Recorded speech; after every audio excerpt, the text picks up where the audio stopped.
The book of 2 Kings, found in the Old Testament of the Bible, is a historical record that captures the reigns of the kings of Israel and Judah. It continues from where worship's kings left off, detailing the tumultuous and often tragic histories of the kingdoms, which were marked by political intrigue, prophetic interventions, moral decay, and eventual exile.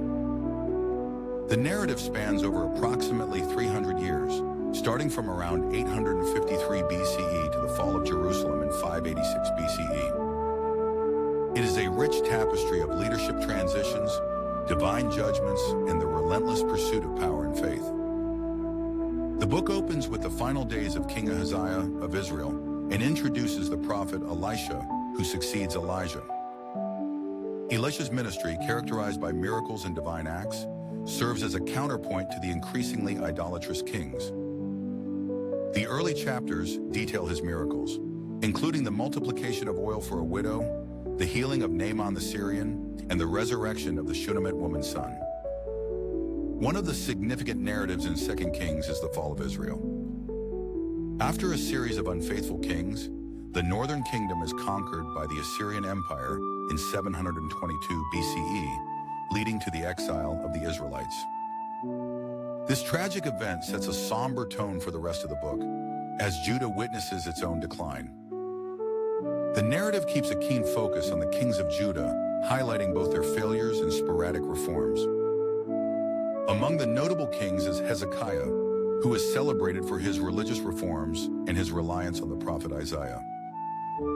Hezekiah's reign is marked by his defiance against the Assyrian siege and his healing from a terminal illness through divine intervention.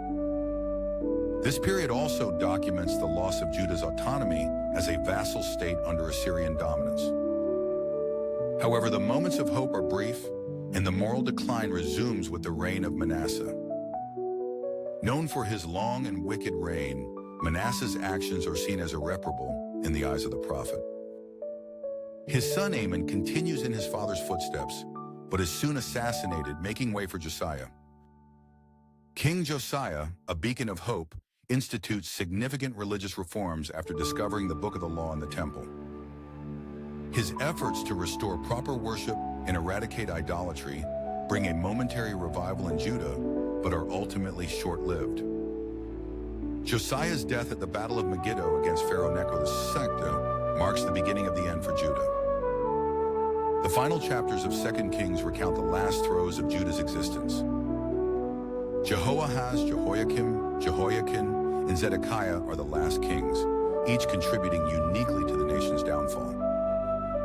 Jehoiakim's rebellion against Babylon leads to the first wave of exile, while Zedekiah's ill-fated revolt results in the Babylonian destruction of Jerusalem. The heartbreaking climax is the fall of Jerusalem in 586 BCE, marked by the temple's destruction and the final deportation of the Judean elite to Babylon.